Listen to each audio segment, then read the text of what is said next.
جی فرد presentation share ہوگی؟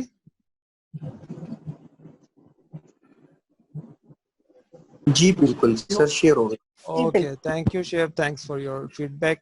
Okay presentation ہے سیلف جرنی. سیلف جرنی ہم سب کو پتہ ہے، ہم بہت دفعہ اس پہ بات کر چکے ہیں. سیلف جرنی کیا ہے؟ اپنا سفر، اپنی ذات کا سفر. ہماری بہت ساری بینگز ہیں، ہماری ایک فزیکل بینگ ہے، سائیکولوجیکل بینگ ہے، انرجی کی بینگ ہے، اسپرچل بینگ ہے، ایسٹرل باڈی بھی ہے ہماری، اور بھی ہوں گی شاید آہستہ آہستہ وقت کے ساتھ ساتھ. بہت ساری ڈائمینشنز ہیں انسان کی، وقت کے ساتھ ساتھ ہم وہ بھی ڈسکس کرتے رہیں گے انشاءاللہ. یہاں جو سیلف جرنی کا جو کانسیپٹ ہے وہ اپنی ذات کا سفر ہے، اپنی بینگ تک کا سفر ہے. میری ایک بینگ ہے، میری ایک ذات ہے، جو کہ نہ تو میرا جسم ہے، نہ میری روح ہے، وہ نہ میری ایسٹرل باڈی ہے، نہ وہ میری انرجی ہے، بلکہ وہ میری ذات ہے، وہ بینگ ہے. It's nothing but being. جو حالت میری پیدائش کے وقت تھی، جسم تو آبویسلی ایک ملا مجھے، جسم خاکی ملا، سب کو ملا جو اس وقت موجود ہیں. وہ جسم خاکی میں آنے سے پہلے جو ہماری بینگ تھی، جب ہم روح اور جسم کے درمیان میں تھے، بینگ تھی، یہ وہ ہے بیسیکلی. اس کی ڈیسٹینیشن کیا ہے اس کے بارے میں ہم دیکھیں گے، وہ ڈیسٹینیشن کیا ہے. پھر اس سے نیچے لکھا فرام ڈارکنیس ٹو لائٹ. قرآن کی آیت ہے من الظلمات الی النور، کہ ظلمات سے یعنی اندھیروں سے نکل کے روشنی کی طرف آنا.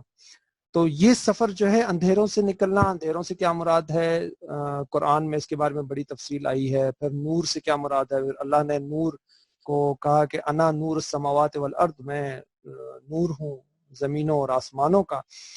اس سے کیا مطلب ہے؟ اس ساری چیزوں کو ہم پھر کبھی اٹھا رکھیں گے، لیکن جو یہ صرف آپ کو میں ہنٹس دے رہا ہوں تاکہ یہ سوال آپ لوگوں کے ذہنوں میں رہیں، اور یہ جس طرح ہم اس کو لے کے چل رہے ہیں اس ٹاپک کو، انشاءاللہ آگے بھی اس کو کنٹینیو کریں گے. اس کے بعد جو بیسک تھیم ہے آج کی، وہ یہ ہے کہ ہم نے جو اپنے رب سے وعدہ کیا تھا، الست بربکم، کیا تم مجھے اپنا رب مانو گے؟ یعنی جب حضرت آدم علیہ السلام کی پشت سے تمام روحوں کو پیدا کیا گیا، اللہ رب العزت نے پیدا فرمایا. پیدا فرمانے کے بعد اللہ رب العزت نے ان سے ایک عہد الست لیا. بہت دفعہ میں اس پہ بات کر چکا ہوں. سوال یہ ہے کہ کیا مجھے میری مرضی کے خلاف پیدا کیا گیا ہے یا مجھے میری مرضی سے اس دنیا میں بھیجا گیا ہے؟ اگر تو مجھے میری مرضی کے خلاف پیدا کیا گیا ہے تو پھر تو یہ جبر ہوا. تو اگر میں جبر کا نتیجہ ہوں، میں کسی جبر کا نتیجہ ہوں، تو اس کا مطلب یہ ہوا تو بنعوذ باللہ کہ اللہ جابر ہے. لیکن اللہ رب العزت کی صفت میں جابر ہے، وہ اللہ کی شان کے خلاف ہے. رحمان ہو سکتا ہے، رحیم ہو سکتا ہے، وہ جبار ہے، لیکن یہ جبار کا مطلب ظالم کے سینس میں نہیں ہے. اگر کسی کے مائک پلیز میوٹ کر دیجئے اپنا.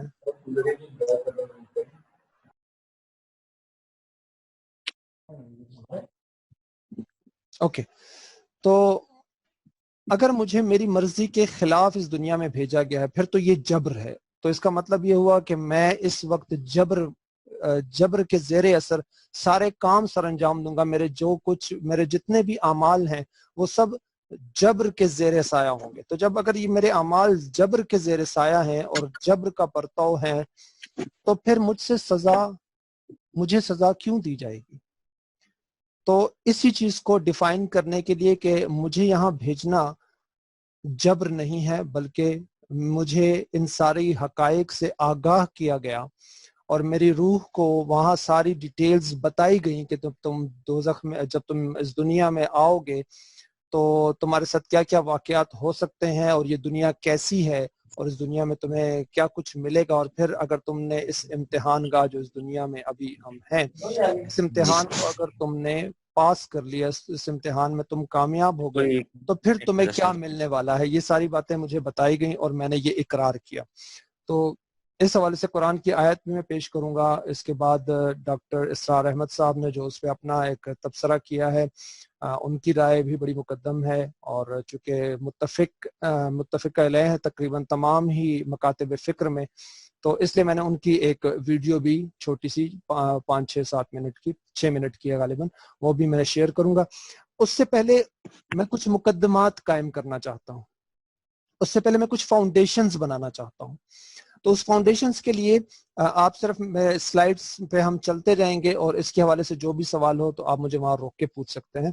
تو اس حوالے سے پہلی جو سلائڈ ہے وہ آپ کے سامنے ہے. Just hold on. Okay, slides آپ کو دکھ رہی ہے، دو ہیں، کمپیریزن ہے انفارمیشن ورسز نالج کا. انفارمیشن کیا ہے اور نالج کیا ہے، یہ ایک مقدمہ جب تک ہم قائم نہیں کریں گے ہم آگے نہیں چل سکیں گے. اس مقدمے کو قائم کرنے کا مقصد یہ ہے کہ معلومات کیا ہے بنیادی طور پہ اور نالج کیا ہے، علم کیا ہے. اس میں بہت پہلے بھی بات کر چکے ہیں، بہت دفعہ بات کر چکے ہیں کہ معلومات اور نالج میں کیا فرق ہوتا ہے. میں ذرا میوٹ کر دوں سب کو تاکہ یہ ڈسٹورشن نہ ہو. اکھا خراب نظر نہیں آتا رہنا. السلام علیکم آغا صاحب. وعلیکم السلام سر. یہ ریکویسٹ ہے کہ کچھ دوستوں نے مائک کھولے ہوئے ہیں تو جس نے سوال کرنا وہ مائک کھولے، ادروائز باقی سارے ساتھی مائک میوٹ کر لیں تاکہ آواز آپ کی ہوموجینئس اسپریڈ ہو سکے. اور دوسرا آپ کائنڈلی اپنے مائک کو تھوڑا سا اپنے ماؤتھ کے قریب کر لیں. اور اوکے ٹھیک ہے سر، جزاک اللہ جی. جس ساتھی نے سوال نہیں کرنا وہ کائنڈلی اپنا مائک میوٹ کر میں کر لیتا ہوں جی. یہ مجھے کر لینے دیجیے.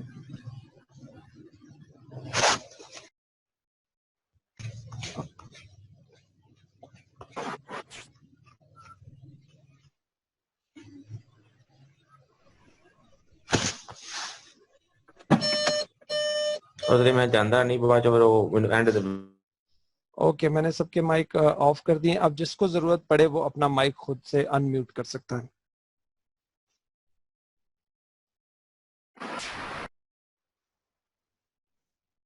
اچھا جی، سلائیڈ ہم چلتے رہیں گے سلائیڈ کے تھرو. آواز میری سب کو کلیئر آ رہی ہے؟ مجھے فیڈ بیک دے گا.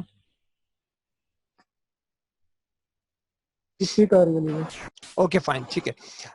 کمپیریزن ہم نے کیا انفارمیشن، معلومات اور نالج، علم کا. ان دونوں چیزوں کا ہم نے تھوڑا سا کمپیریزن کیا ہے. 4 پوائنٹس ہے، صرف سن لیجئے اور اس میں کسی کا کوئی کوشچن ہو تو پلیز وہ پوچھ سکتا ہے. انفارمیشن جو معلومات ہیں اس کے بارے میں کہا جاتا ہے کہ it's a refined form of data.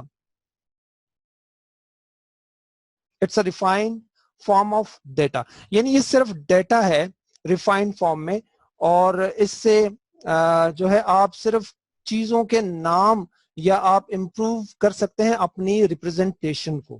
ٹھیک ہے. دوسری طرف جو نالج ہے، knowledge leads to a conscious decision. Consciousness, وہ آپ کو کانشیسنس یعنی شعوری حالت کی طرف جو لیڈ کرتی ہے آپ کو، وہ علم ہے. وہ معلومات آپ کو کانشیس نالج کی طرف یا کانشیسنس کی طرف نہیں لے کے جا سکتی. انفارمیشن جو ہے امپرووز ریپرزنٹیشن.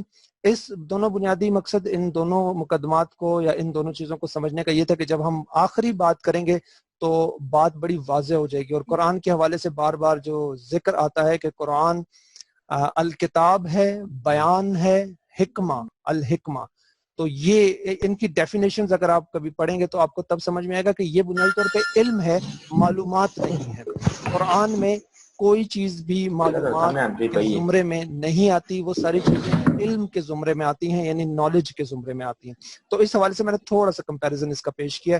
اب انفارمیشن کا جو تھرڈ پوائنٹ ہے وہ ہے معلومات آپ کی سمت کا اندازہ کرتی ہے، یعنی صرف سمت کا اندازہ کرتی ہے، آپ کو اس سمت کی طرف لے جا نہیں سکتی ہے.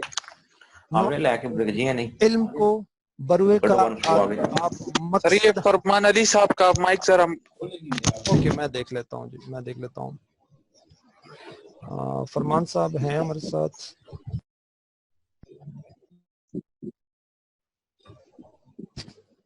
اوکے جی، دیٹس اٹ. اچھا ابھی کلیئر ہو گیا؟ جی جی بالکل.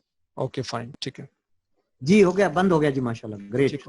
اوکے اچھا، معلومات کے حوالے سے جو ہم بات، علم کے حوالے سے ہم بات کریں کہ علم کو بروئے کار لا کر آپ مقصد حاصل کر سکتے ہیں. یعنی کسی مقصد کو حاصل کرنے کے لیے آپ انفارمیشن نہیں بلکہ علم کی ضرورت آپ کو پڑے گی. قرآن نے بھی کہیں پر معلومات کی پہ زور نہیں دیا، علم پہ زور دیا ہے. اور علم وہ چیز ہے جس سے آپ کوئی مقصد حاصل کر سکتے ہیں. علم آپ کو راستہ ضرور دکھاتی ہے، علم آپ کو منزل کی طرف لے کے جاتی ہے. اور علم سے پہلے معلومات، جو نیکسٹ سلائیڈ آئے گی اس میں ہم انفارمیشن کی حیثیت کو بھی جانیں گے کہ انفارمیشن بھی کس حد تک ضروری ہے. لیکن ہمیں جو کچھ چاہیے اس موقع پہ، ان حالات میں، ہمیں علم چاہیے. انفارمیشن ہمارے پاس بہت ہے، معلومات ہمارے پاس بہت ہیں، پورا انٹرنیٹ جو ہے وہ معلومات سے بھرا پڑا ہے، مگر وہاں علم کی کمی ہے، علم نہیں ہے. آخری جو 2 پوائنٹس ہے اس میں ہمیں پتہ لگے گا کہ بیسیکلی علم کیا چیز ہے. لیکن چونکہ گریجولی لے کے چلنا ہے تو اس لیے ہم 1-2 پوائنٹس اور بھی دیکھ لیتے ہیں.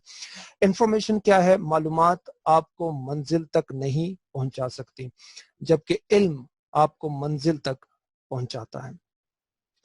معلومات سے آپ کچھ چیزوں کے نام حاصل کر سکتے ہیں، شعور نہیں، جبکہ علم شعور کو بیدار کرتا ہے. یعنی جو آپ کا کانشیسنس ہے، جو آپ کا شعور ہے، جو آپ کی خود شناسی ہے، علم اس کو بیدار کرتا ہے. علم اس کو کہتے ہیں جس سے آپ اپنے آپ کو پہچان سکیں. علم معرفت الہی ہے. جو آخری جملہ ہے نالج کا، یہاں تک لانا آپ کو مقصود تھا کہ قرآن علم ہے. اور علم سے کیا ہوگا؟ آپ اپنی خود شناسی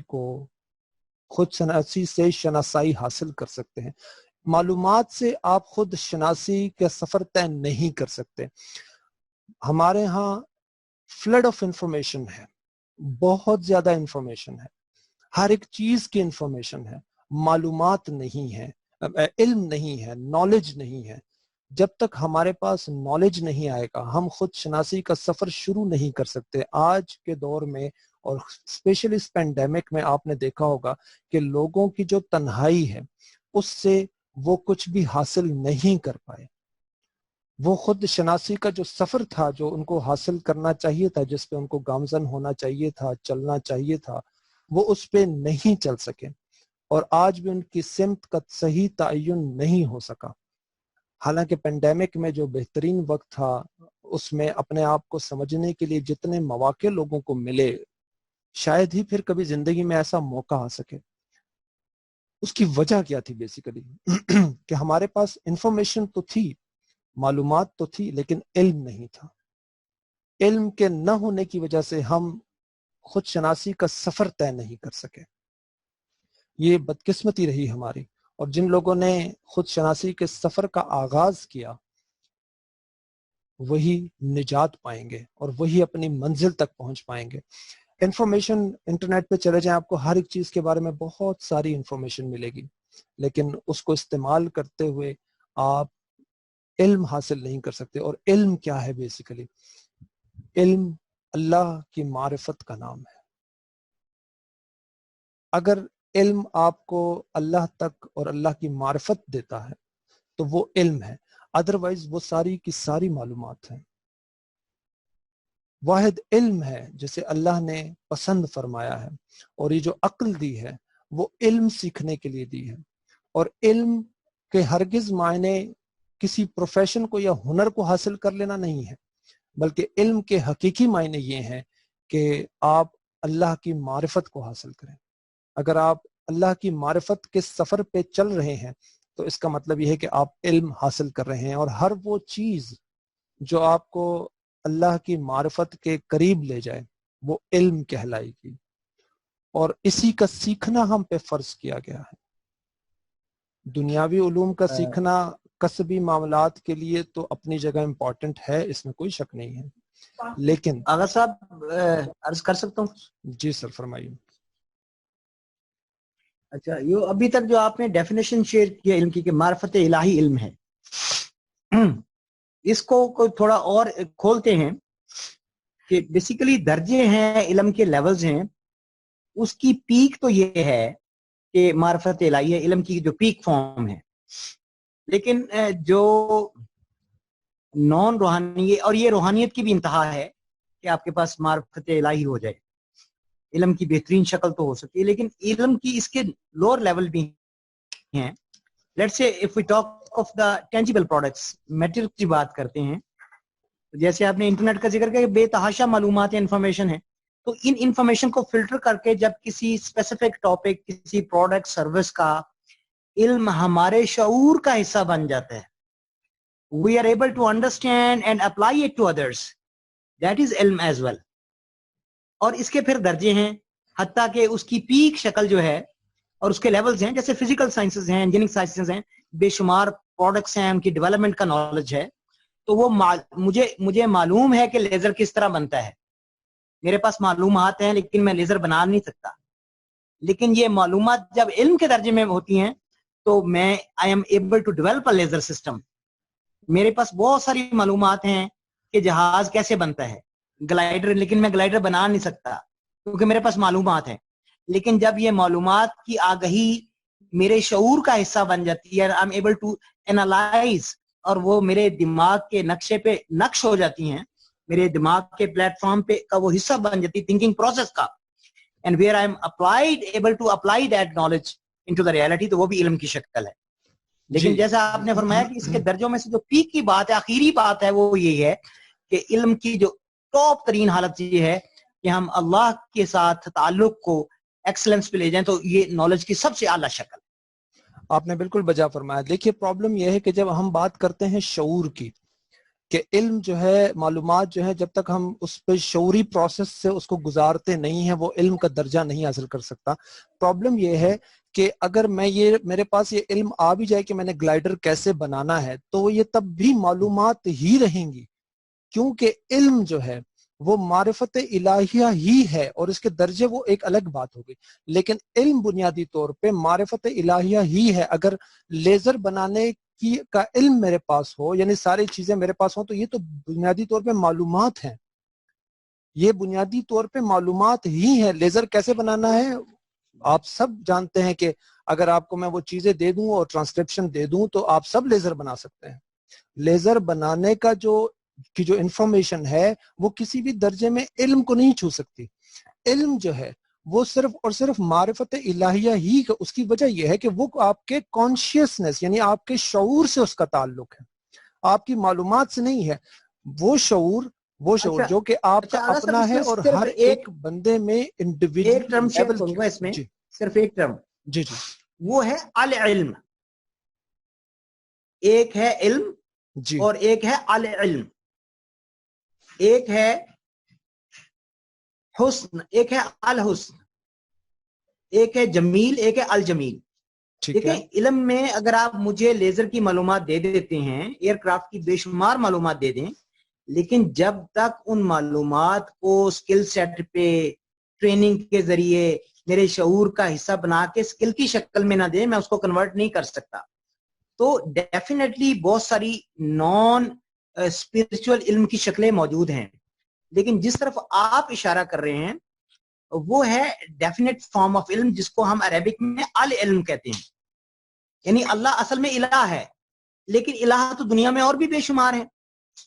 امریکہ کا صدر بھی الہ ہے, رشیا بھی الہ ہے, لیکن ایک الہ ہے, the only worshipping authority of this universe, الہ. ٹھیک.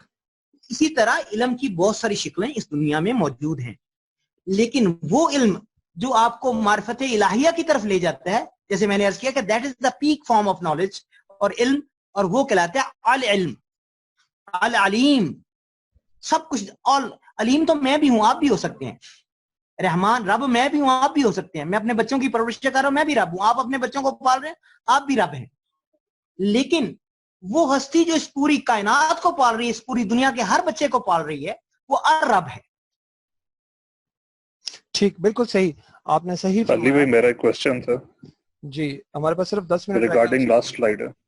جی یہ اوپر والی سلائیڈ کے اس سلائیڈ میں جی پچھلی جی علی بھائی مجھے یہ بتائیے گا, جو سائنٹولوجسٹ ہوتے ہیں یا ایتھسٹ ہوتے ہیں, ان کو آپ انفارمیشن کی کیٹیگری میں لیں گے, یعنی کہ وہ نالج والی آپ کی جو سلائیڈ کا پورشن ہے اس طرف وہ فال آؤٹ نہیں کرتے ہو؟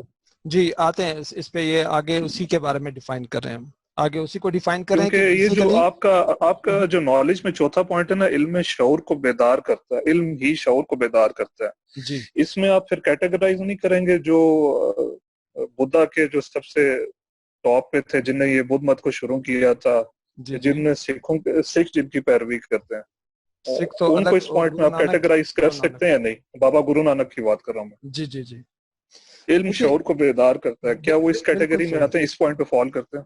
بالکل صحیح، میں آگے اس کا جواب دیتا ہوں جی. آپ یہ جو نیکسٹ سلائیڈ ہے، نیکسٹ سلائیڈ دیکھیے، اس میں یہی شیپ بنائی ہے میں نے، وہی ڈائیگرام بنایا جو کہ طور صاحب بھی جس کی بات کرے تھے، اور کم و بیش میری بھی نقطہ نظر وہی تھا کہ سب سے پہلے ڈیٹا ہمارے پاس آتا ہے، اس کو ہم پروسیس کرتے ہیں، پروسیس کرنے کے بعد اس میں سے انفارمیشن کی فارم میں یہ آ جاتا ہے. انفارمیشن کو جب تک ہم ایکسپیرینس اینڈ انٹویشن، یہ بہت امپورٹنٹ چیز ہے، ایکسپیرینس اینڈ انٹویشن سے نہیں گزاریں گے یہ علم نہیں بنے گا.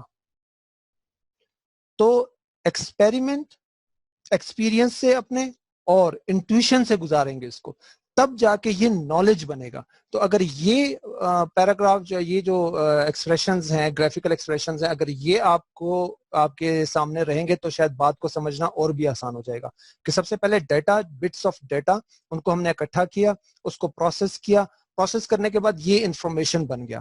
انفارمیشن کو جب ہم ڈھالیں گے اپنے ایکسپیرینس میں اینڈ انٹویشن سے، یہ دونوں چیزیں جب مکس ہوں گی تو تب جا کے یہ نالج بنے گا. چونکہ ہم ایک خاص کیٹیگری میں لے کے جانا چاہ رہا ہوں آپ کو، اور آگے چل کے یہ ساری باتیں اور بھی مزید کلیئر ہو جائیں گی، تو اس لیے اس کو ایز اٹ از چلنے دیتے ہیں. ٹھیک ہو گیا؟ اس کے حوالے اس میں کسی پوائنٹ پہ کسی کو کوئی چیز جو سمجھ میں نہ آئی ہو. ڈیٹا کو ہم نے بٹس آف پیسز کو ہم نے اکٹھا کیا، اس کو پروسیس کیا، پروسیس کرنے کے بعد یہ انفارمیشن بنتی ہے. انفارمیشن بننے کے بعد ہم اپنے ایکسپیرینس اور انٹویشن کو اس میں شامل کر دیتے ہیں، تب جا کے یہ نالج بنتا ہے. ٹھیک ہو گیا؟ اچھا، اب نیکسٹ بھائی کے سوال کا پارشل سے ایک جواب شیئر کر دیتا ہوں. جی سر. جیسے انہوں نے بابا گرو نانک کا ذکر کیا، تو بیسیکلی فی نفسی وہ خود بھی وہی سے متاثر تھے. گرو نانک کی جو مین کتاب ہے گرنتھ صاحب اس کا نام ہے، جی، and that is 90% that is comprising of poetry of Baba Farid الدین. میرا تعلق چونکہ پاک پتن سے ہے تو وہ وہاں پہ مدفون ہے، تو ان کی شاعری پہ مشتمل ہے. 80 to 90% of the Sikh mazhabs is based on the poetry of Fariduddin Masood Ganj Shakar, or that's why they are also called Tawheed Parast. So Baba Guru Nanak was directly linked and affected from the Wahi. Jazakallah. بہت شکریہ جی. ٹھیک ہے. اچھا، اس slide میں اگر آپ دیکھیں، علم وہ ہے جو آپ کو اللہ تک پہنچانے میں مدد کرے گا. ٹھیک ہو گیا؟ اس میں جو چھوٹی سی انفارمیشنز ہے وہ میں جسٹ پڑھتا جاؤں گا، اور اس میں کوئی سوال ہو تو ضرور کیجیے گا. معلومات سے نہیں، صرف علم ہی سے، جو پہلے بھی ہم بات کر چکے ہیں، آپ اپنے رب تک پہنچ سکتے ہیں. اصل حقیقت کیا ہے؟ کیا اصل حقیقت وہ قائم بالذات نہیں جو ازل سے اب تک ہے؟ کیا کوئی اس کا ہمسر ہے؟ کیا کوئی اس کے سوا ہے؟ اس کے سوا کوئی مقصود ہے؟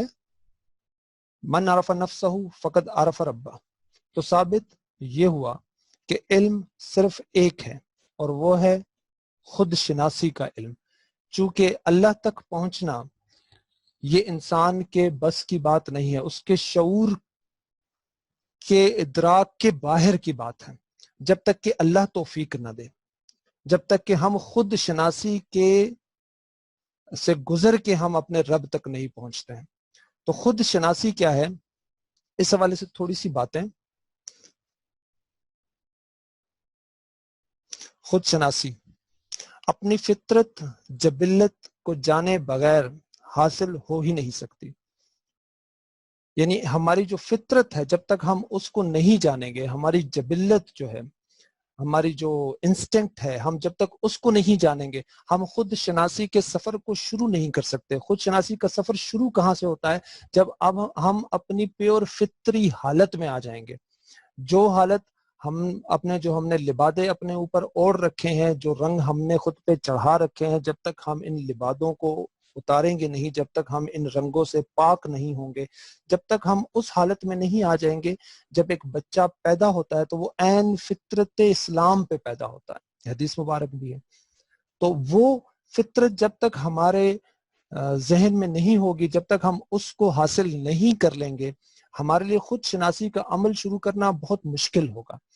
خود شناسی آج کل کے دور میں صرف ایک چیز ہے جو مجھے سمجھ میں آتی ہے. جب تک ہم اپنے اندر خاموشی کو پیوست نہیں کر لیتے یا ہم اس سے متصل نہیں ہو جاتے، جو ہمارے اندر کی خاموشی ہے یا ہماری جو دو تھاٹس ہیں ان کے درمیان کا جو گیپ ہے، ہم ان کو زیادہ کرنے میں کامیاب نہیں ہو جاتے، ہم خود شناسی کے عمل سے گزرنا ہمارے لیے بہت مشکل ہے۔ ہماری فطرت میں خدا شناسی کیسے ثابت ہو، یہ بھی ایک سوال ہے۔ تو اس کے لیے قرآن سے ہم ایک مدد لیتے ہیں۔ تو قرآن میں یہ چھوٹا سا ایک اقتباس ہے، یہ ذرا سن لیجئے گا ڈاکٹر اسرار احمد کا۔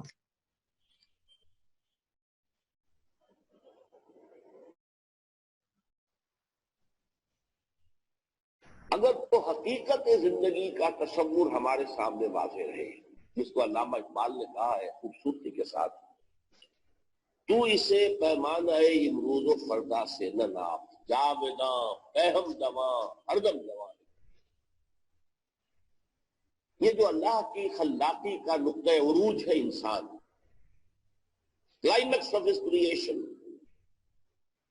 قرآن مجید میں کہا گیا خلقتہ بیدیا، میں نے اسے اپنے دونوں ہاتھوں سے بنایا۔ اچھا، آپ لوگوں کی توجہ ایک طرف دلاتا چلوں کہ اللہ نے اپنے دو ہاتھوں کا ذکر کیا۔ اس بارے میں بھی انشاءاللہ کبھی موقع ملا تو اس بارے میں بھی عرض کروں گا کہ وہ دونوں ہاتھوں سے کیا مراد ہے، اور اللہ کے دونوں ہاتھ تو ہم تصور کر ہی نہیں سکتے، اور اگر ہم اللہ کے دو ہاتھ تصور کریں تو وہ محدود ہو جائے گا۔ تو یہاں یہ دو ہاتھوں کا کیا کانسیپٹ ہے، اس کو پھر انشاءاللہ ہم اٹھائیں گے کبھی اس سوال کو۔ وَلَقَدْ كَرَّمْنَا بَنِي آدَمَ وَحَمَلْنَاهُمْ فِي الْبَرِّ وَالْبَحْرِ وَرَزَقْنَاهُمْ مِنَ الطَّيِّبَاتِ وَفَضَّلْنَاهُمْ عَلَى كَثِيرٍ مِّمَّنْ خَلَقْنَا تَفْضِيلًا۔ یہ اس کی شان ہے، اس کے بارے میں دو جگہ فرمایا فَإِذَا سَوَّيْتُهُ وَنَفَخْتُ فِيهِ مِن رُوحِي، یہ روحی مرکب ذاتی، خاص اللہ اپنی ذات کی طرف حضور کو منسوب کر رہا ہے جو حضرت آدم میں پھونکی گئی روحی۔ جب میں اس میں اپنی روح میں سے پھونک دوں فَقَعُوا لَهُ سَاجِدِينَ، تو گر پڑنا اس کے سامنے سجدے میں۔ اور آپ کو معلوم ہے قرآن مجید میں کس شد و بد سے اور کس تکرار کے ساتھ یہ بات واضح کی گئی کہ تمام ملائکہ سجدے میں گر پڑے، نو ایکسپشن۔ فَسَجَدَ الْمَلَائِكَةُ كُلُّهُمْ أَجْمَعُونَ، تین الفاظ جو ہیں تاکید کے، سجدہ کیا الملائکہ، حسر ہے الف لام، لام حسر، تمام فرشتوں نے سجدہ کیا۔ پھر کہیں تمہیں مغالطہ نہ رہ جائے کہ شاید جبرائیل نہ ہو اور بڑے نہ اسرافیل، نہیں، کلہم، سب کو۔ پھر مزید کہیں تمہیں شبہ نہ رہ جائے اجمعون، سب نے سجدہ۔ وہ انسان جو ہے اس کی زندگی یہ 30 35 40 50 60 70 80 برس نہیں ہے، اس کی زندگی بہت طویل ہے، بہت طویل۔ سر یہ آواز بہت سلو آ رہی ہے۔ اس حیات اچھا میں دیکھ لیتا ہوں، اور بھی کسی حضرت صاحب یہ جہاں ڈاکٹر صاحب کا آپ نے لگایا موبائل پہ لگایا یا کسی اور سورس پہ، مائک کو اس کے قریب کر لیں۔ اچھا نہیں، یہ میں سسٹم سے ہی اس کو میں نے پلے کیا ہوا ہے، اور جو ان کا آخری حصہ ہے وہ میں ڈسکنیکٹ کر دیتا ہوں بیکاز میٹنگ اینڈ ہو گئی ہے آلموسٹ، تو کچھ چند سیکنڈز ہی باقی ہیں، تو میں میٹنگ ڈسکنیکٹ کر کے دوبارہ اس کو کنیکٹ کرتا ہوں۔ اس سلسلے میں ڈاکٹر صاحب میں اپنا آغا صاحب ہلو ڈسکنیکٹ کر رہے ہیں، کر دی۔ تو اسے پیمانہ امروز و فردا سے نہ ناپ، جاوداں پہم دواں ہردم جواں ہے زندگی۔ یہ جو اللہ کی خلاقی کا نقطۂ عروج ہے انسان، کلائمیکس آف ہز کریشن، قرآن مجید میں کہا گیا خلقتہ بیدیا، میں نے اسے اپنے دونوں ہاتھوں سے بنایا۔ دنیا میں پیدائش سے لے کر موت تک یہ ایک وقفہ ہے، پھر کہیں تمہیں مغالطہ نہ رہ جائے۔ دل ملائکۃ کلہم اجمعون، تین الفاظ جو ہیں تاکید کے لیے، سجدہ کیا الملائکہ، حسر ہے الف لام، لام حسر ہے، تمام فرشتوں نے سجدہ کیا۔ پھر کہیں تمہیں مغالطہ نہ رہ جائے کہ شاید جبرائیل نہ ہو اور بڑے نہ اسرافیل، نہیں، کلہم، سب کے سب۔ پھر مزید کہیں تمہیں شبہ نہ رہ جائے اجمعون، سب نے سجدہ کیا۔ وہ انسان جو ہے اس کی زندگی یہ 30 35 40 50 60 70 80 برس نہیں ہے، اس کی زندگی بہت طویل ہے، بہت طویل ہے۔ میں آج اس حیات انسانی کے دو پہلو تو وہ ہیں جو اکثر لوگوں کے علم میں ہیں، حیات دنیاوی یعنی دنیا میں پیدائش سے لے کر موت تک یہ ایک وقفہ ہے، پھر یہ کہ اس کے بعد حیات اخروی ہے جس کا آغاز ہو جائے گا عالم برزخ سے، پھر بعث بعد الموت ہے، پھر حیات اخروی، یہ سب جانتے ہیں۔ لیکن یہ کہ اس دنیا میں آنے سے پہلے بھی ہم ایک زندگی گزار آئے ہیں، اور بدقسمتی سے اس کا تصور بہت کم لوگوں کو حاصل ہے، اور عہد حاضر کے جو ریشنلسٹ قسم کے عقلیت زدہ میں کہتا ہوں انہیں، یا عقلیت گزیدہ، عقلیت سے ڈسے ہوئے لوگ، وہ ان چیزوں سے اباع کرتے، دور بھاگتے ہیں۔ ہماری پہلی تخلیق ہوئی تھی عالم ارواح میں، الارواح جنود مجندہ، لشکروں کے لشکر تھے۔ آدم سے لے کر آخری انسان جو دنیا میں پیدا ہوگا قیامت تک، سب کی ارواح عالم ارواح میں پیدا کر دی گئی۔ وہاں عہد لیا گیا، الست بربکم قالوا بلا، کیا میں تمہارا رب نہیں ہوں، مالک نہیں ہوں؟ ہم سب نے عہد کیا تھا، کیوں نہیں؟ شہید نہ، ہم گواہ، یہ عہد الست۔ اور ظاہر بات ہے کہ عہد جو ہوتا ہے جب تک انسان کو اپنی ذات کا شعور نہ ہو، خود شعوری نہ ہو، آپ دنیا میں معاہدہ کرتے ہیں تو کہتے ہیں کہ بقائمی ہوش و حواس میں یہ عہد کر رہا ہوں، معاہدہ کر رہا ہوں، تو ظاہر بات ہے کہ اس وقت ہم تھے اور ہوش و حواس کے ساتھ تھے، خود شعوری کے ساتھ تھے، لیکن صرف ارواح تھی، جسد نہیں تھے۔ اور یہی ہے وہ مقام جس کے بارے میں حضور نے سے جب پوچھا گیا کہ متى وجبت لک النبوۃ یا رسول اللہ، اللہ کے رسول آپ کو نبوت کب ملی؟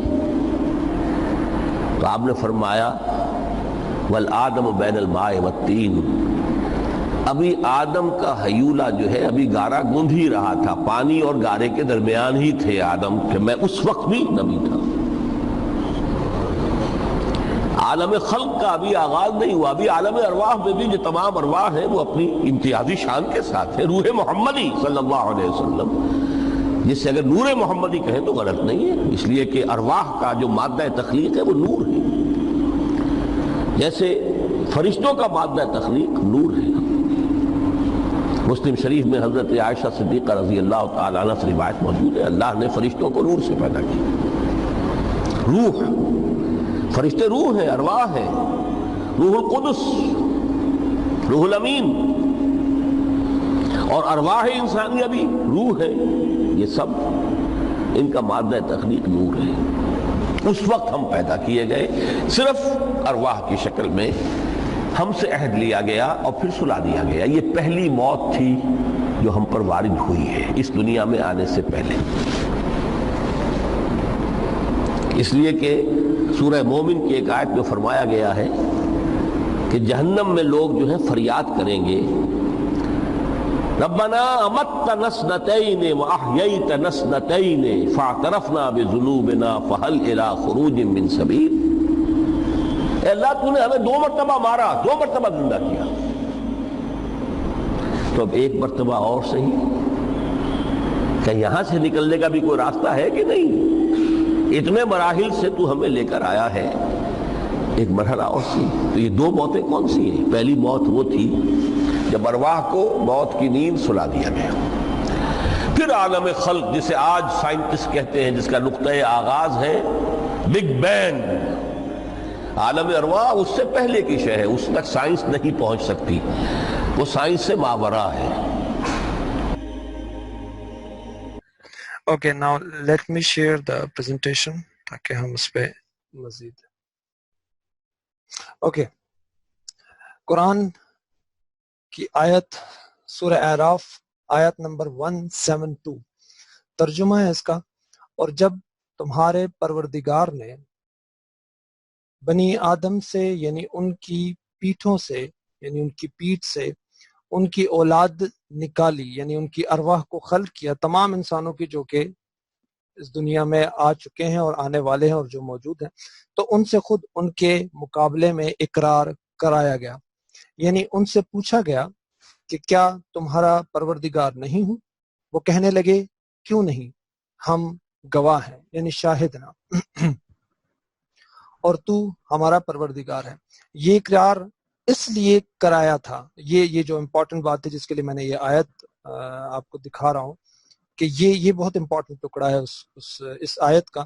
یہ اقرار اس لیے کرایا تھا کہ قیامت کے دن کہیں یوں نہ ہو کہ کہنے لگو کہ ہم کو تو اس کی خبر ہی نہ تھی، یعنی اللہ رب العزت کو پتہ ہے اور پتہ تھا یقیناً، اور اللہ کے علم میں ہے کہ بہت سارے لوگ اس آس پہ جی رہے ہوں گے کہ وہ آخرت میں اپنے پروردگار سے یہ کہیں گے کہ یا اللہ ہمیں تو پتہ ہی نہیں تھا کہ تیرا پیغام کیا ہے، تو ہے یا تو نہیں ہے، ہمارے پاس تو کوئی بھی نہیں آیا۔ تو بہت سارے لوگ ایسا سوال کرتے ہیں کہ اگر ایک شخص جنگل میں پیدا ہوا اور وہ وہیں مر گیا، پڑی بھی بہت ٹھنڈی دے دو، یہ ان کو اوکے میں میوٹ آل کر دیتا ہوں، ٹھیک ہے۔ اچھا، شخص جو جنگل میں پیدا ہوا اور وہ وہیں فوت ہو گیا، تو اب اس کی سزا اور جزا کا معاملہ کیا ہوگا؟ اب وہ جنت اور دوزخ کے معاملے میں وہ کہاں کھڑا ہوگا؟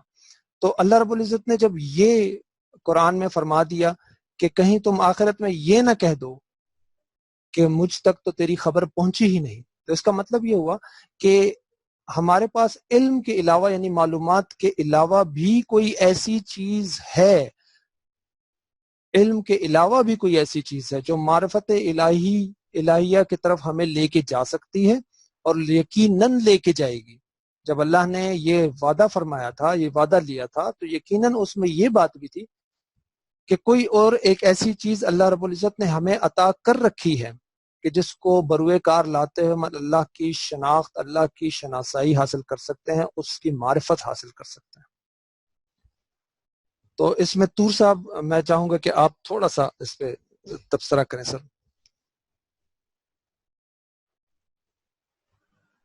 طور صاحب آپ مجھے سن سکتے ہیں؟ جی اپنا آغا صاحب جزاک اللہ خیر۔ اس سے پہلے کہ میں کچھ عرض کروں، یہ ایک تو بڑا خوشی ہوئی جب آپ نے ڈاکٹر صاحب کو ری سیٹنگ کی ہے تو آواز بہترین آ رہی تھی، بہت ہی کمفرٹیبل ہو گئے تھے۔ اسی طرح اکثر اوقات آپ کو بڑی مشکل سے سننا پڑتا ہے جی، خاص کر کچھ کے لیپ ٹاپ پرانے ہیں یا تو وہ مشکل ہوتی ہے، تو ایک ساؤنڈ لیول کو تھوڑا اپنا ابھی بھی کافی بہتر ہو گیا ہے۔ اس کو ہمیشہ انشور کیجئے گا کہ آپ کی آواز جس طرح ڈاکٹر صاحب کی بہت کلیئر آ رہی تھی اس طرح آئے تو لوگوں کی سماعت کے حوالے سے اور ان کی انٹیک کے حوالے سے بڑی آسانی ہو جائے گی۔ جزاک اللہ خیر۔ بالکل صحیح جی۔ میں جہاں تک یہ آپ نے کچھ عرض کرنے کا کہا ہے تو اس حوالے سے یہ ہے کہ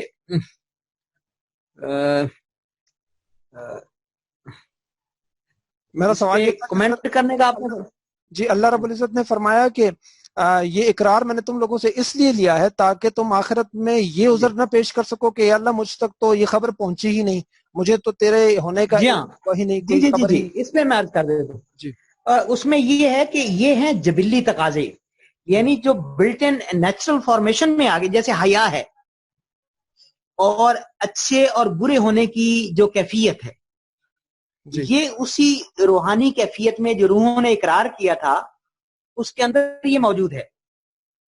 یعنی جو احترام ہے، مثال کے طور پہ رشین ہے، کمیونسٹ ہیں، کوئی دین نہیں، دے ڈونٹ بلیو ان اللہ، وہ کہتے ہیں جی ٹھیک ہے ہم خود ڈیزائن کریں گے، لیکن چھوٹے بڑے کا احترام ان کے یہاں بھی ہے اور وہ بائی نیچر ہے۔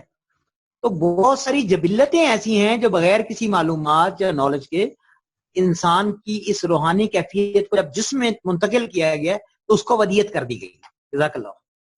ٹھیک، تو سر اس کا مطلب یہ ہوا کہ علم کے علاوہ بھی ہمارے پاس کوئی ایسی چیز ہے جس سے ہم اللہ کی معرفت حاصل کر سکتے ہیں، اور یقیناً اگر ہم اس کو اس کی طرف رجوع نہیں کرتے، یہ ممکن نہیں ہے کہ اللہ اپنی حجت تمام نہ کرے۔ کوئی بھی شخص اس وقت تک مر نہیں سکتا زندگی جب اس کو دوبارہ ملتی ہے، یعنی اس دنیا میں جب وہ آتا ہے، تو ایسا کبھی بھی ہو نہیں سکتا کہ اس پہ حجت تمام نہ کی ہو رب نے، ایسا نہیں ہو سکتا۔ لہٰذا انسان کے پاس علم کے علاوہ، معلومات کے علاوہ کوئی ایک ایسی چیز ہے، کوئی ایک ایسا عنصر ہے، کوئی ایک ایسا علم ہے کہ جس کی ودیت اس کو کر دی گئی۔ جیسے بارہا میں آیت کا ریفرنس دیتا ہوں کہ نفسوں وما سواہا فالہمہا فجورہا وتقواہا، یعنی ہم نے تمہارے نفس کو یہ ودیت کر دیا ہے، نفس کو فجور بھی اور تقوی بھی، یعنی اس کے علاوہ بھی بہت ساری چیزیں ہماری فطرت میں ڈال دی گئی ہیں، اور یہ اتنا اسی طرح ہماری فطرت میں ڈال دی گئی ہے جس طرح ایک بچہ دودھ کی طرف لپکتا ہے، اس کے اندر ایک جبلی خواہش پیدا ہوتی ہے، لیکن وہ خواہش کس چیز کی یہ اس کو جانتا نہیں ہے، وہ بچہ اس کو جانتا نہیں۔ آگے اس حوالے سے تھوڑی سی ہم بات کریں گے۔ تو ممکن ہے کہ یہ صحیح راستے پہ ہوں، اور پھر جب وقت کے ساتھ ساتھ اس میں چینجز آتی گئیں اور اس کی شکل بدلتی گئی، اور آج جس شکل میں ہم بدھسٹ کو دیکھتے ہیں یا سکھوں کو دیکھتے ہیں، شاید یہ اسی اسلام کی بگڑی ہوئی تھوڑی سی شکل ہو، تو یہ بھی عین ممکن ہے۔ بہرحال ہم سلائیڈ میں آگے چلتے ہیں جس پہ ہم تھوڑی سی بات کریں گے، اور پھر ہم نے میڈیٹیشن کی طرف جانا ہے، بیکاز میڈیٹیشن ہمارا مین جو پرپز ہے وہ میڈیٹیشن تھا۔ اوکے، آج کی میڈیٹیشن کی خاصیت چونکہ اب یہ ثابت ہو چکا کہ ہم کو اپنی فطرت کی طرف لوٹنا ہے، اور ہم جسٹ ہولڈ آن، اوکے، چونکہ اب یہ ثابت ہو چکا کہ ہم کو اپنی فطرت کی طرف لوٹنا ہے، اور ہم جو وعدہ خدا سے کر کے آئے تھے اب اس کو پورا کرنے کا وقت ہے۔ دوسرا پوائنٹ یہ ہے اس میں کہ ہم اب امتحان گاہ میں ہے، یہ جو اس وقت ہے ہم ایک امتحان گاہ ہے، اور اس عہد الست کی تجدید کی ضرورت ہے تاکہ ہم اپنے اصل سے جڑ جائیں اور وہ وعدہ وفا ہو۔ فطرت کی طرف لوٹنے کا طریقہ حضور اکرم صلی اللہ علیہ وآلہ وسلم کی حدیث مبارکہ سے کہ جس نے خاموشی اختیار کی وہ نجات پا گیا سے ماخوذ بھی ہو سکتا ہے، چونکہ اللہ کا اقرار اور اس کی طرف رجوع کرنا اتنا فطری ہے جیسے بچے کا دودھ کی طرف لپکنا، اور اس کے لیے اس کو کسی دلیل یا معرفت کی ضرورت نہیں ہے، بس اللہ کا ذکر ہی کافی ہے اور اس کی طرف دھیان کرنا ہی کافی ہے۔ یہ وہ پوائنٹ تھا جس کی طرف میں لانا چاہتا تھا کہ یہ اتنا فطری ہے کہ جب بچے کے اندر ایک خواہش پیدا ہوتی ہے، اس خواہش کا اس کو ادراک نہیں ہے کہ یہ خواہش کس چیز کی ہے۔ جب بچہ پیدا ہوتا ہے تو اس کے اندر جو خواہش ابھرتی ہے اس کو پتہ نہیں ہے کہ اس کے پیچھے وجہ کیا ہے اور اس کو چاہیے کیا، اس کو یہ بھی نہیں پتا، لیکن جو ہی اس کے منہ میں وہ پہلا قطرہ دودھ کا جاتا ہے اس کے اندر جو اس کو تسکین ملتی ہے وہ اس بات کو ثابت کر دیتی ہے کہ اس کی تسکین کا فلفل ہونا اس بات کو ثابت کر دیتا ہے کہ یہ تڑپ اس کے اندر دودھ کی تھی یا پانی کی تھی۔ بعین ہی اسی طرح جب انسان کے اندر یہ جو بہت بڑا ایک سوال پیدا ہوتا ہے کبھی کبھی، اور وہ جو اپنی فطرت سے اعراض کرتا ہے کبھی کبھی، اور اپنی طبیعت میں ایک بوجھل پن محسوس کرتا ہے، اور کسی ایک ذات کی معرفت کے حوالے سے خلا کے بارے میں جب بھی وہ سوچتا ہے، یا اس کو ایک فیز ایسا آتا ہے جس میں نسٹیلجیا بھی اس کو کہتے ہیں، جب وہ بے وجہ اداس ہو جاتا ہے، سب کچھ ملنے کے باوجود بھی اس کے اندر کی جو اپنے کل سے جدا ہونے کی جو خواہش ہے، جدا ہونے کی جو ایک تڑپ ہے اور اس سے ملنے کی جو خواہش ہے وہ اس کے اندر رہتی ہے۔ سب کچھ مل جانے کے باوجود بھی، پوری دنیا کی جتنی بھی متاع ہے اس کو مل جانے کے باوجود بھی اس کے اندر یہ ایک خلش سی رہتی ہے۔ وہ خلش کیا ہے جس کو شاید وہ خود بھی کبھی ڈیفائن نہیں کر سکتا، جب بھی اس کے آگے صحیح چیز متعارف کروائی جائے گی یقیناً اس کی تسکین کا باعث ہوگا، اور یہی وہ وعدہ ہے جو اللہ رب العزت نے فرمایا کہ یہ وعدہ میں نے تم سے لیا اس لیے تھا کہ تمہارے اندر ایک چیز میں نے ایک خلش سی رکھ دی ہوئی ہے، ایک تڑپ رکھ دی گئی ہے، اور وہ تڑپ جب بھی تم صدق کے دل سے اور راہ راست پہ آتے ہوئے اور راست ہو کے جب بھی تم اس تڑپ کی طرف، اس خلش کی طرف تم توجہ کرو گے تو یقیناً میرا ذکر اور میری طرف تمہارا دھیان وہی سکون کا باعث بنے گا. اس پوائنٹ تک لانا میرا مقصود تھا کہ علم کے ذریعے نہیں، معلومات کے ذریعے نہیں، بلکہ کوئی اور ایک ایسی چیز ہے ہماری فطرت میں، ہماری جبلت میں، ہمارے جسم میں، ہماری روح میں کوئی ایک ایسی چیز رکھی گئی ہے، اللہ رب العزت نے ڈالی ہے کہ جو ہی رب کا ذکر وہ سنے گی، جو ہی رب کا ذکر ہوگا اور وہ راہ راست آنا اس کا مقصود ہوگا تو یقیناً وہ راہ راست پہ آ جائے گا اور اپنے رب کو پہچان لے گا. اور اس جو وعدہ اس نے کیا تھا یقیناً اس کو شاید وہ اس طرح تو یاد نہ آ سکے، لیکن اس کو یہ اطمینان اور یہ تسکین ضرور مل جائے گی کہ یہی وہ حق کا راستہ ہے، یہی وہ سچ ہے جس کی اس کو تلاش تھی. دس از دی الٹیمیٹ ٹروتھ. تو یہ وہ الٹیمیٹ ٹروتھ ہے کہ جس کا جاننا فطری طور پہ ہمارے لیے بہت ضروری ہے. اور جب تک ہم یہ فطری طور پہ جانیں گے نہیں، یہ خلش ہمارے اندر رہے گی. چاہے ہم کتنی بھی کامیابی حاصل کر لیں، چاہے دنیا کی مال و متاع ہمیں مٹیریل ورلڈ کتنا بھی کیوں نہ مل جائے، ہم اس میں کتنی بھی ترقی کیوں نہ کر لیں، یہ خلش ہمارے اندر رہے گی. اور یہ عبادت سے بھی سم ٹائمز دور نہیں ہوتی ہے، بسا اوقات یہ عبادت سے بھی دور نہیں ہوتی ہے. تبھی ہم لوگ یا صوفی جو حضرات ہیں وہ اس کی تلاش میں کہیں نکل کھڑے ہوتے ہیں، یا آج بھی ہمیں کہیں اس کے لیے جانے کی ضرورت پڑتی ہے، لیکن یہ باور کر لیجئے کہ ہمیں اس کے لیے کہیں جانے کی ضرورت نہیں ہے، ہمیں رک جانے کی ضرورت ہے. جب تک ہماری زندگی میں اگر صاحب اس میں ایک چھوٹا سا صرف نقطہ ہے with your kind permission، وہ یہ ہے کہ یہ جو خلش ہے یا سیلف کے اندر آگہی اور ٹریک کی طرف جانے کی نیچرل ٹینڈنسی ہے، کیونکہ اس ٹینڈنسی کے اندر اٹیک کرتا ہے شیطان. تو اس کو ریپیل کرنے کے لیے، اس کو دفع کرنے کے لیے اور ٹریک پر رہنے کے لیے پھر اللہ نے وحی کا سلسلہ جاری کیا اور انبیاء بھیجے، اور اس کی فورٹیفیکیشن کی جاتی ہے، اس کو سٹریس کیا جاتا ہے. اس لاشعوری کیفیات کو، جبلی کیفیات کو جو نیچرل ٹریک کی طرف جاتی ہیں، ان کو سٹرینتھن کیا جاتا ہے تھرو وحی، through prophets and their followers. جزاک اللہ. جی بالکل صحیح. لیکن اس میں سر ایک اور سوال یہ پیدا ہوتا ہے کہ اگر میرے تک سنت نہیں پہنچی، جیسے سندھ کے بہت سارے علاقے ہیں اور بھی بہت سارے ایسے علاقے ہیں جن میں اسلام لا الہ الا اللہ بھی نہیں پہنچا، تو اب ان کے معاملات کیا ہوں گے پھر؟ ہاں جی، یہ بہت ہی زبردست سوال ہے آغا صاحب، بہت ہی انٹرسٹنگ اور بہت ہی زبردست. اس میں ایک پرسپیکٹو یہ ہے ہمارے اسکالرس کا، مسلم اسکالرس کا، کہ it is obligatory on every Muslims who have believed in La ilaha to present this the greatest invitation of this universe to every non-believers. تو سر اگر یہ ممکن نہ ہو پایا تو کیا وہ ایک فرد جو اٹھ کے آخرت میں یہ کہے گا کہ جی مجھے پہنچا ہی نہیں، تو پھر اس بہت، میں کہہ رہا ہوں آپ نے اتنا پیارا سوال اٹھایا ہے، اتنا اہم نقطہ ہے، تو جو بھی اس سے نیئرسٹ پاسبل بلیور ہوگا he will be held responsible for that. یہ شہادت گہے الفت میں قدم رکھنا ہے. لوگ آسان سمجھتے ہیں، مجھے بہت بڑی ذمہ داری ہے. یہ جو نور، جو نعمت ملی ہے آغا صاحب ایمان کی، it's not a joke. یہ جو آپ نے پہلے بڑا پیارا ایک اور ٹرم یوز کی کہ یہ ایگزامینیشن ہے، we are not living in the rest house. تو ایک امتحان والے کمرے میں پیپر ہو رہا ہو ایف ایس سی کا یا انجینئرنگ کا، can we think of rest? کیا ہم لیٹے رہے آرام سے؟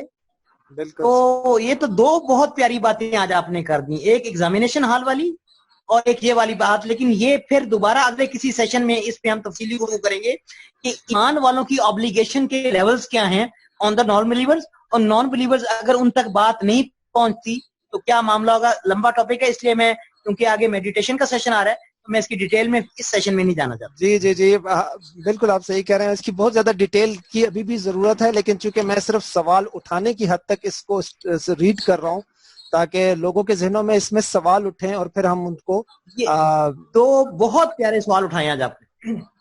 انشاءاللہ اس کو دیکھتے ہیں جی، اس کو کمپلیٹ کرتے ہیں، دین ول سی کہ ہمارے جو دوست ہیں باقی ان کے ذہنوں میں کیا سوال اٹھتے ہیں. اوکے اچھا جی، دوسرا جو آخری پوائنٹ ہے اس کا، ہر عمل کا ایک باطل ہے اور ایک ظاہر ہے، یعنی دو رخ ہوتے ہیں، ایک اس کا اندرونی اور ایک اس کا بیرونی رخ ہوتا ہے. اب اسلام کی ایسی بہت ساری چیزیں ہیں جیسے آپ نماز کو لے لیجئے، تو نماز کے یقیناً دو پہلو ہیں. ایک تو ظاہری پہلو ہے جس میں ہم نے وضو کر کے اور ایک خاص طریقے سے نماز کی ادائیگی کو بجا لانا ہے، اور اس کو بجا لانا ہے. ہم نے اس کو بجا لانے کے بعد بھی کیا یہ عمل مکمل ہو جاتا ہے؟ کیا اللہ کا حکم پوری طرح نافذ ہو گیا؟ کیا اللہ کا حکم جو تھا اس کی پیروی ہم نے کر لی؟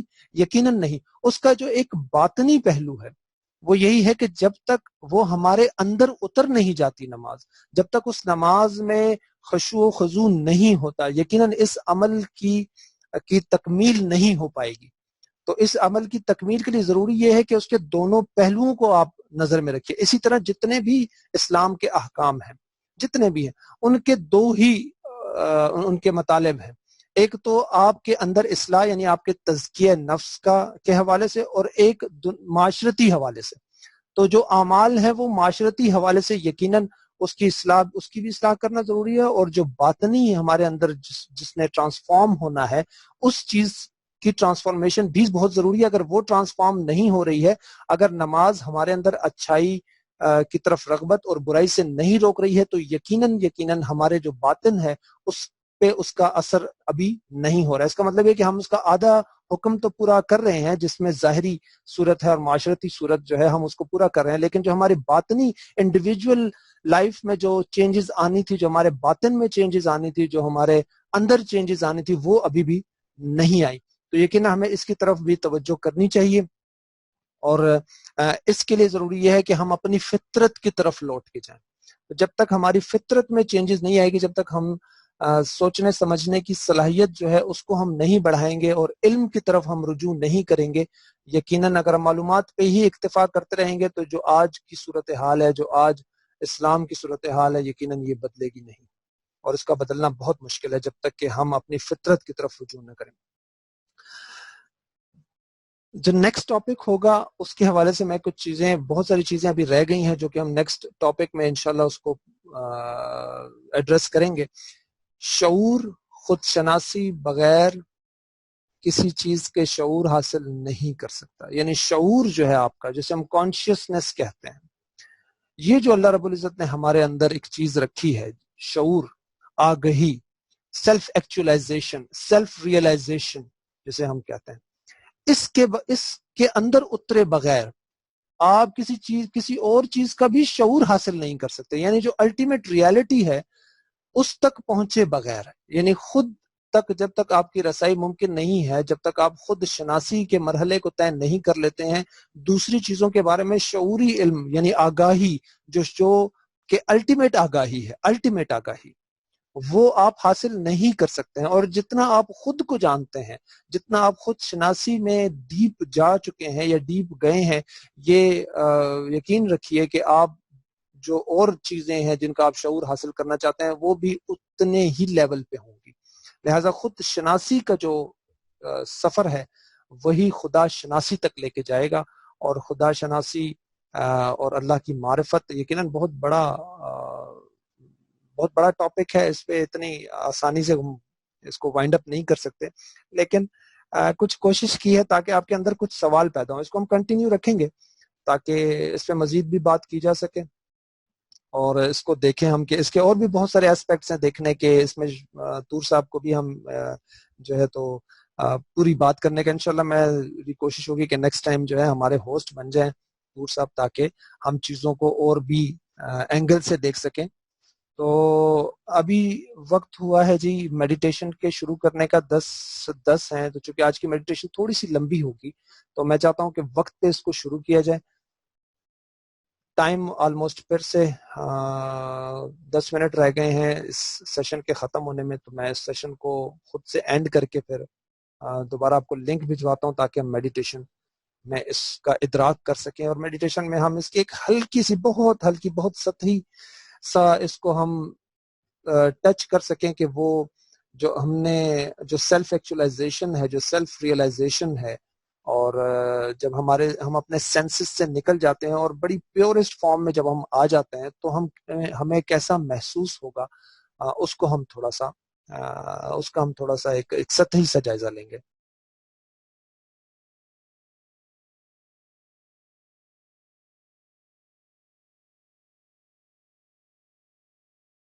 اس میں انہوں نے ایک بات کی تھی کہ اللہ یعنی کہ ہماری جو سول ہوتی ہے وہ ہماری اللہ تعالیٰ نے پہلے بنا چکے ہیں، اور یعنی کہ ہماری پیدائش سے پہلے بھی ہمارا وجود تھا، اور ابھی جو ہماری یعنی کہ ہماری جو زندگی ابھی دنیا میں چل رہی ہے اس سے پہلے بھی ہم یعنی کہ موجود تھے. مجھے اس کے بارے میں کانسیپٹ اتنا کلیئر نہیں ہے. کیا ہماری ساری سول جو ہے وہ کیا پہلے سے بنی ہوئی ہے؟ جی بالکل ایسا ہی ہے، اس میں تو کوئی شک نہیں ہے. ڈاکٹر سراج صاحب نے جو اس پہ جو بات کی، میرے خیال میں تور صاحب نے ہمیں جوائن کر لیا ہے.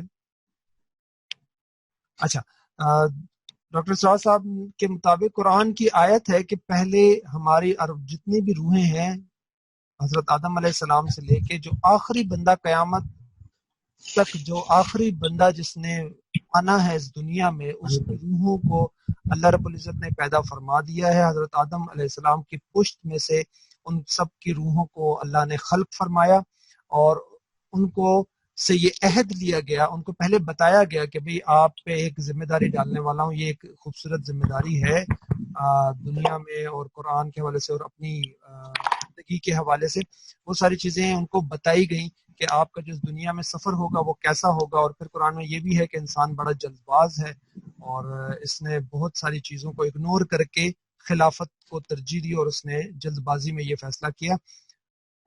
تو یہ فیصلہ کرنے کے بعد اللہ رب العزت نے ان ساری روحوں کو سلا دیا، ان ساری روحوں کو مار دیا. یوں سمجھے مارنا سے مقصد یہ نہیں تھا، مارنے کا مقصد یہ کہ سلا دیا، وہ ایک فیز تھا. پھر اس کے بعد جب اللہ رب العزت نے ہمیں یہ جسد خاکی دینا ہے تو پھر ہماری روح اس میں ڈال دی جاتی ہے، اور پھر یہ ہمارا دوسرا فیز شروع ہوتا ہے. اور پھر جب ہمیں موت آئے گی پھر ایک تیسرا فیز شروع ہوگا جو کہ عالم برزخ کا ہے. تو ان تینوں سٹیجز میں ہماری روح کے ساتھ ہی سارے معاملات رہتے ہیں. ابھی بھی جو ہے ہماری روح کے ساتھ ہی معاملات ہیں سارے. ہمارے جسم کے ساتھ تو معاملات ذرا کم ہیں، لیکن بنیادی طور پہ روح کے ساتھ معاملات ذرا زیادہ ہیں. ہماری روح سر کی جاتی ہے. سر ایک کوشچن رائز ہو رہا ہے یہاں پہ. جی فرمائیں. ہیلو جی فرمائیں. مظہر صاحب. سر آپ احمد آفتاب سر. جی احمد صاحب، اوکے سوری. جی فرمائیں. جی سر.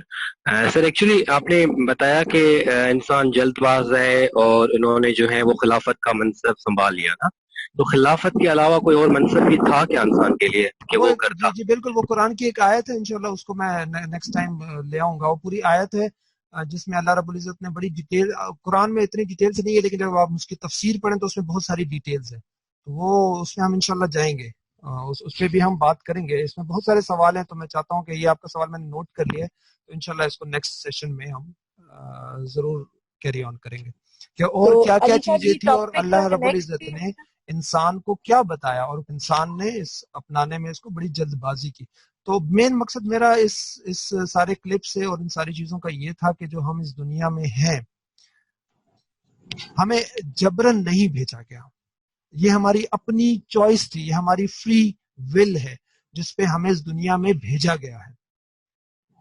اور جو کچھ بھی ہم اس دنیا میں کر رہے ہیں ہم اپنے عمل کے ذمہ دار خود ہیں، ہم اکاؤنٹیبل ہیں. ہم جو کچھ سوچتے ہیں، جو کچھ کرتے ہیں، ہم اس کے لیے اکاؤنٹیبل ہیں، اور ہمیں اس کی سزا اور جزا دونوں ملیں گی. بہت سارے لوگوں سے میرا واسطہ پڑتا ہے جو یہ کہتے ہیں کہ ہم جو کچھ رب چاہتا ہے وہ ہم سے کرواتا ہے، اور ہم جو لوح محفوظ میں لکھا ہے وہی کچھ ہوتا ہے. تو اس کا جواب یہ ہے کہ جو کچھ لوح محفوظ میں لکھا ہے یقیناً وہ اللہ کا علم ہے، لیکن ہم لوگ اس کے ماتحت نہیں ہے. جو کچھ لوح محفوظ میں لکھا ہے ہم اس کے تابع نہیں ہیں. یقیناً اللہ کے علم میں ہے کہ میں کل 10 بجے کیا کروں گا، یقیناً اللہ کے علم میں ہے کہ میں آدھے گھنٹے کے بعد کیا کروں گا، لیکن جو میں نے آدھے گھنٹے کے بعد کرنا ہے وہ میری فری ول ہے، وہ میں اپنی مرضی سے کروں گا، وہ میں کسی کے تابع ہو کے نہیں کروں گا. چونکہ لوح محفوظ میں لکھا ہے میں اس لیے وہ کام نہیں کر رہا ہوں، بلکہ میں اپنی فری ول کے تحت وہ کام کروں گا. میرے رب کے علم کی شان یہ ہے کہ اس کو پہلے سے ہی پتا ہے کہ جو پہلا جو آدم علیہ السلام سے لے کے آخری آدمی تک جس بندے نے جو کچھ اپنی فری ول کے تحت کرنا ہے وہ اللہ رب العزت نے لوح محفوظ میں لکھ دیا ہے. یہ اللہ کے علم کی شان ہے، اور میرے پاس اور ہم سب کے پاس فری ول ہے. ہم جو کچھ کر رہے ہیں ہم اس کے اکاؤنٹیبل ہیں. البتہ کچھ چیزیں جو ہیں جیسے میں پیدائش کب ہوگی، کس فیملی میں ہوگی یہ، اور مجھے کتنا رزق دیا جائے گا یہ بھی لکھ دیا گیا ہے، اور مجھے موت کہاں آئے گی، کس حالت میں آئے گی یہ بھی لکھ دیا گیا ہے۔ اس کے علاوہ ساری جو چیزیں ہیں یہ سبجیکٹو ہے، یہ سبجیکٹو ہے، لیکن جو ٹھوس چیزیں ہیں، میرا پیدا ہونا اور میری موت، یہ لکھ دی گئی ہے، یہ کنفرم ہے۔ اس کے بیچ میں جو کچھ بھی ہے وہ ساری چیزیں سبجیکٹو ہے۔ اگر میں ایسا کروں گا تو اگر میں موٹر سائیکل تیز چلا رہا ہوں تو میرا ایکسیڈنٹ ہوگا، یہ لکھا گیا ہے کہ میرا ایکسیڈنٹ ہوگا، لیکن اگر میں موٹر سائیکل تیز چلا رہا ہوں مجھے نقصان زیادہ ہوگا، میں بائک آہستہ چلا رہا ہوں مجھے نقصان کم ہوگا۔ تو یہ اس طرح کے تقدیر کا مسئلہ ہے، اس کو انشاءاللہ کبھی کریں گے، اس پہ بات بھی کریں گے۔ اور کوئی سوال ہے کسی کا؟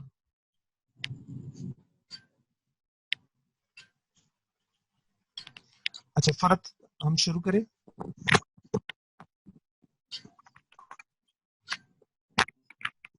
جی علی صاحب، میرے خیال سے اگر لنک دوبارہ بھیج دیجیے تاکہ میڈیٹیشن میں کوئی پرابلم نہ ہو۔ جی میں وہی کرنے والا تھا، یہ میں سوچ رہا تھا کہ اس کو بیسک کتنا ٹائم ہو گیا۔ سر یہ جنات کے بارے میں بتا دیں سر۔ جی جنات کے بارے میں کیا سر؟ ان سے بھی پوچھا گیا تھا کہ آپ لوگوں نے یہاں پہ، ویسے قرآن کے حوالے سے مجھے ایسی کوئی اتنی معلومات نہیں ہے کہ ان کے حوالے سے کیا تھا، لیکن بہرحال اتنا تو کنفرم ہے کہ ان میں بھی وہ بھی اکاؤنٹیبل ہوں گے، اور ان میں بھی مسلمان ہیں، ان میں بھی کافر ہیں، ان میں بھی مشرک ہیں، ان میں بھی ہندو ہیں، آگ سے پیدا کیے گئے ہیں۔ تو ممکن ہے کہ ان سے بھی کوئی ایسے عہد و پیمان لیا ہو، کیونکہ اللہ جابر نہیں ہے، اللہ کسی پہ جبر نہیں کرتا۔ اللہ جبر، یہ اس کی شان کے خلاف ہے کہ وہ کسی پہ جبر کرے، تو لہٰذا یقیناً ان سے بھی پوچھا گیا ہوگا، ان کے ساتھ جو بھی معاملات کیا ہوگا تو عدل کا معاملہ ہوگا، اس میں تو کوئی شک نہیں ہے کہ عدل کا معاملہ ہوگا، ان کے ساتھ بھی عدل کا معاملہ ہوگا، ان کے بھی چونکہ وہ اپنے اعمال کے اکاؤنٹیبل ہیں، تو اس لیے ان کا بھی اس دنیا میں آنا، ان کا بھیجا جانا، ان کی عمر، ان کی خوراک، ان کی ساری چیزیں تو وہ طے ہوں گی obviously۔ یہ کیسے ہو سکتا ہے کہ اللہ رب العزت کوئی کام ان سے سرزد ہو جس میں کوئی لاجیکل ریزن نہ ہو یا وہ اس کی شان کے مطابق نہ ہو، تو ایسا ہو نہیں سکتا۔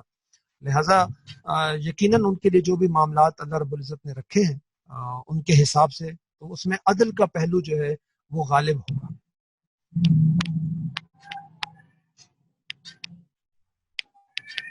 چونکہ جنات میں مسلمان بھی ہیں، مشرک بھی ہیں، تو اہل کتاب بھی ہیں، تو یقیناً اگر یہ فریڈم ان کو بھی دی گئی ہے تو یقیناً ان کو بھی جب اس دنیا میں پیدا کیا گیا ہے، ان کو بھی جب جو بھی ان کا جو جسم ہے وہ عطا کیا گیا ہے، ان کی جو حیت ہے وہ اس میں ان کو منتقل کیا گیا، تو obviously ان سے بھی پوچھا گیا ہوگا یا جو بھی معاملات ان سے ہوگے، لیکن عدل کا بہرحال وہ غالب ہوگا، عنصر غالب ہوگا، اس میں کوئی شک نہیں۔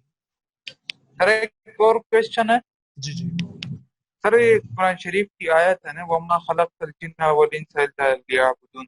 جی اب میں نے جنوں اور انسانوں کو صرف اپنی عبادت کے لیے بھیجا ہے۔ میں نے جنوں اور انسانوں کو نہیں پیدا کیا مگر اپنی عبادت کے لیے۔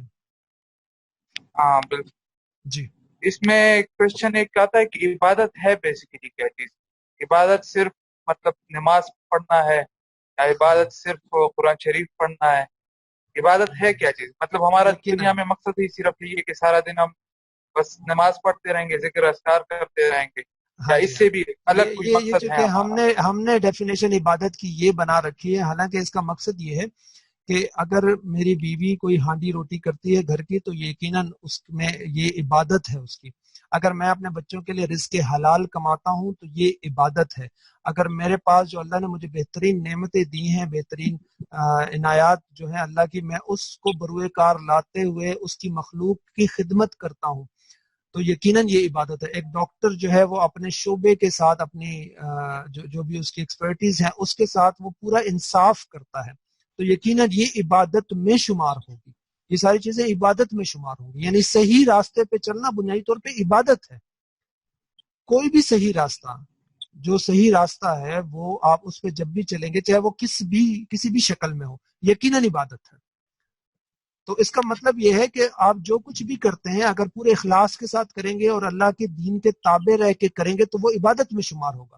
آپ سوتے ہیں عبادت میں شمار ہوگا، آپ جاگتے ہیں عبادت میں شمار ہوگا، آپ اپنے بچوں سے پیار کرتے ہیں عبادت میں شمار ہوگا، آپ ان کے لیے رزق حلال کمانے کے لیے تگودو کرتے ہیں، پسینہ آپ کا بہتا ہے، خون نکلتا ہے، عبادت میں شمار ہوگا. آپ جہاد بالقتال کرتے ہیں، عبادت میں شمار ہوگا. اپنی نفس کی تصحیح کرتے ہیں، عبادت میں شمار ہوگا. آپ کے پاس جو اللہ نے نعمتیں آپ کو دی ہیں اس میں سے آپ تقسیم کرتے ہیں اللہ کی مخلوق میں، عبادت میں شمار ہوگا. تو یہ ساری ہی چیزیں عبادت میں شمار ہوتی ہیں اور شمار کی جا سکتی ہیں. اگر آپ کے پاس ایمان ہے، ایمان اور عمل یہ دونوں لازم و ملزوم ہے. اگر آپ کوئی عمل کر رہے ہیں اور اس کی بنیاد میں ایمان نہیں ہے تو وہ عمل ضائع ہو جائے گا، اور اگر صرف ایمان ہے اور آپ کا عمل اس کے مطابق نہیں ہے تو بھی ضائع ہو گیا. ایمان اور عمل یہ دونوں انٹیگریٹڈ ہیں.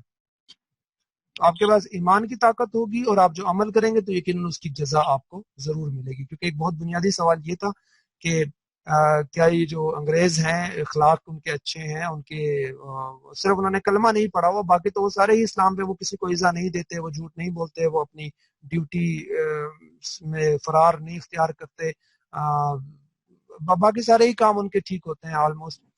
لیکن صرف ایمان نہیں ہوتا تو کیا وہ بھی دوزخ میں جائیں گے؟ کیا ان کے ساتھ بھی اللہ یہی معاملہ کرے گا؟